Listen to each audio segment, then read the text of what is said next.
नमस्कार, आप देख रहे हैं द बिहार टॉप में हूं आदेशपुरी। बात करेंगे इस वीडियो में हम बीएसएससी सीजीएल 4 और द्वितीय इंटर लेवल एग्जाम को लेकर। आपको बता दें कि एग्जाम जो है 2026 में हो जाएगा और जल्दी ही होगा, यानी कि मई जून जुलाई तक आपके दोनों एग्जाम की कम से कम प्रथम चरण तो पूरे हो जाएंगे। 1 जनवरी को इंटरव्यू हमने ही लिया था चेयरमैन साहब का, और उन्होंने डंके की चोट पर कहा कि एग्जाम 2026 में होगा और जो भी छात्र हैं जो इन परीक्षाओं में आवेदन किए हुए हैं जी जान से अपने तैयारी में लगे। और उन्होंने श्योर किया कि कहीं भी आपके मेरिट और जो आपकी योग्यता है उसके साथ पक्षपात, भेदभाव, गड़बड़ी नहीं होने दिया जाएगा। और आपको हम बता दें कि चेयरमैन साहब के इस बयान के बाद से छात्रों में एक काफी पॉजिटिव जो है उनमें एक स्थिति बनी है, क्योंकि लंबे समय से बीएसएससी के कार्यों को लेकर, सुस्ती को लेकर छात्र जो है वो काफी परेशान रहते थे। और खासकर द्वितीय इंटर लेवल एग्जाम को लेकर 2 साल से वो सुस्त पड़ चुके थे, क्योंकि सुस्ती जो है आयोग के द्वारा ही बढ़ती जा रही थी। लेकिन हम आपको बता दें कि फिर से हमारी बात हुई चेयरमैन साहब से और उन्होंने बस यही कहा कि आप छात्रों को कहिए, मैं छात्रों को मैसेज देना चाहता हूं कि वो अपने तैयारी में जी जान झोंक दें। मैं बीएसएससी में इन एग्जाम और छात्रों की अच्छाई के लिए अपना पूरा जी जान झोंकने के लिए तैयार हूं। जी जान हम लगा देंगे कि एग्जाम जो है वो समय से हो, एग्जाम में पूरी पारदर्शिता रखी जाए, किसी तरह की गड़बड़ी ना हो, किसी तरह का भेदभाव ना हो, किसी तरह का पक्षपात ना हो। तो ये तो रहा कि चेयरमैन साहब का कमिटमेंट कि, और आपको हम बता दें कि अब तो वो पूर्ण प्रभार में है, यानी कि पूर्ण जो है वो अब बीएसएससी का अध्यक्ष का जो है इनका दायित्व तो मिल चुका है। 1 साल तक लगभग ये प्रभार में रहे और प्रभार में जो है वो बहुत ज्यादा कुछ नहीं हो पाता है, क्योंकि प्रभार है, कभी भी आपसे वापस लिया जा सकता है। इसके अलावा जो है आलोक राज जी उस समय पुलिस की नौकरी में भी थे, पुलिस डिपार्टमेंट का भी उनको काम दिया गया था।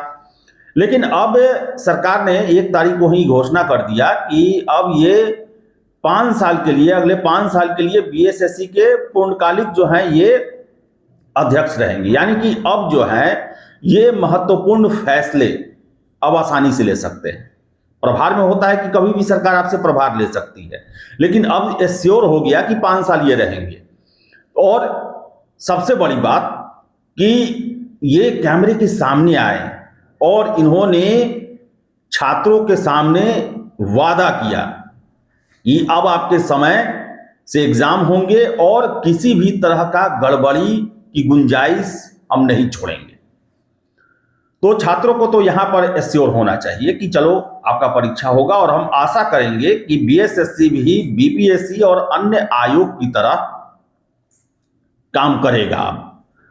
इसके साथ साथ संविदा को लेकर जो है वो एक बहुत बड़ा मुद्दा है, और ये छोटा मोटा मुद्दा नहीं है। जो ये 25 अंक और 25% का मामला है, सबसे पहले आपको हम बता दें कि ये मामला जो है वो बीएसएससी के अधिकार क्षेत्र में नहीं है, ये सरकार का फैसला है। सरकार जैसे नियम बनाएगी वैसे ही भर्ती एजेंसियों को भर्ती करना होता है। अब जैसे सरकार ने बनाया नियम कि जो महिला आरक्षण मिलता था पहले पूरे देश की महिलाओं के लिए, वो अब सिर्फ बिहार की महिलाओं को मिलेगा। तो अब बीपीएससी हो या बीएसएससी या कोई भी आयोग हो, अब उनके द्वारा भर्तियों में जो 35% आरक्षण है वो बिहार की महिलाओं को ही मिलेगा। फिर उसी तरह कि अगर फॉर्म में 100 रुपए ही लिए जाने वाले हैं तो अब 100 रुपए ही लिए जाएंगे। तो सरकार जो नियम बनाती है उसे ही मानना पड़ता है, उसी के अंडर में आपको योग्यता, पात्रता, परीक्षा लेना होता है। तो ये मामला तो सरकार के हाथ में है और इसके लिए आपको अपनी बातें सरकार तक पहुंचानी होगी। सामान्य प्रशासन विभाग ही देखा जाए तो सारे फैसले लेता है, और ये सामान्य प्रशासन विभाग जो है वो सीधे मुख्यमंत्री के हाथों में है। तो जितने भी छात्र हैं उनको इसके लिए प्रयास करना चाहिए, अपनी बातों को मुख्यमंत्री जी के पास पहुंचाना होगा कि कैसे ये एक भेदभाव वाला नियम थोप दिया गया है इन भर्ती इकाइयों में। ये जो सीजीएल है या द्वितीय इंटर लेवल एग्जाम है, चाहे बीपीएससी का असिस्टेंट इंजीनियर का एग्जाम है, छात्रों को ये बताना होगा कि कैसे लाख प्रयत्न करने के बावजूद भी उनके सिलेक्शन की गुंजाइश कम हो जाएगी। ये समझाना पड़ेगा, ये बताना पड़ेगा, और इसके लिए छात्रों को बड़ी संख्या में अपनी बातों को सरकार तक पहुंचानी होगी, ताकि सरकार को भी लगे कि हाँ एक बहुत बड़ी समस्या है ये।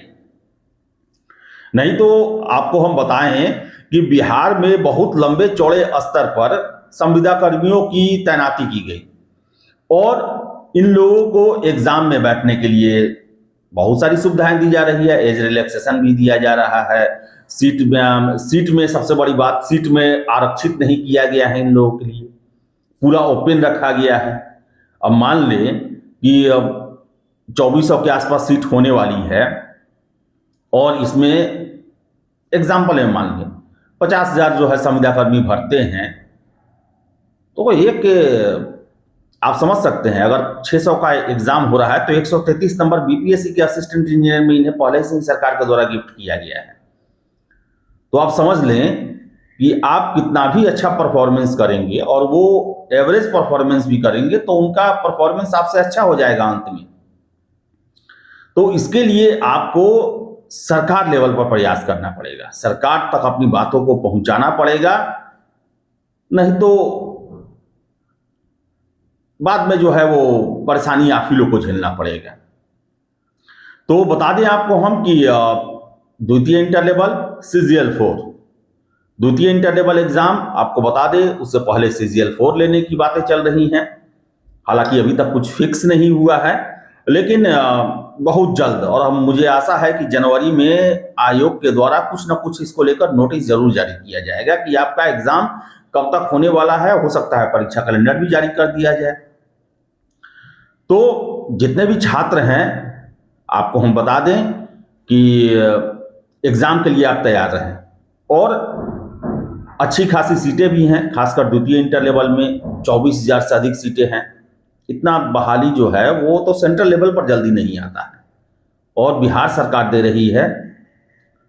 तो इसके लिए आप पूरे जी जान से तैयारी में लग जाएं, और इसके साथ साथ जो भी आपकी समस्या है, जो बड़ी समस्या है, बड़ी संख्या में छात्रों के साथ समस्या है, कमेंट बॉक्स में या फिर हमारे जो नंबर दिया गया है उस पर आप मैसेज जरूर करें, बताएं, ताकि इन मुद्दों को हम उठा सकें और आयोग लेवल पर जो आपको रियायत, जो आपकी समस्याओं का समाधान हो सकता है उसका हम प्रयास जरूर करेंगे कि आपकी बातों को कम से कम आयोग तक पहुंचाएं कि ये समस्या जो है वो छात्रों के लिए विकट बनी हुई है, इसका जल्द से जल्द निराकरण आवश्यक है। तो आप जरूर करें और तैयारी में लग जाएं। हमें यही जवाब मिला है कि आप युवाओं से हमारा यही कहना है कि वो जी जान झोंक दें। हम युवाओं के लिए उनके परीक्षा समय से हो, अच्छे से हो, मेरिट का चुनाव हो, हम भी जी जान लगाने को तैयार हैं। यही हमें जवाब मिला है। तो चलिए इस वीडियो में इतना ही। वीडियो पसंद आया लाइक शेयर करें, हमारे चैनल द बिहार टॉप को सब्सक्राइब जरूर कर लें।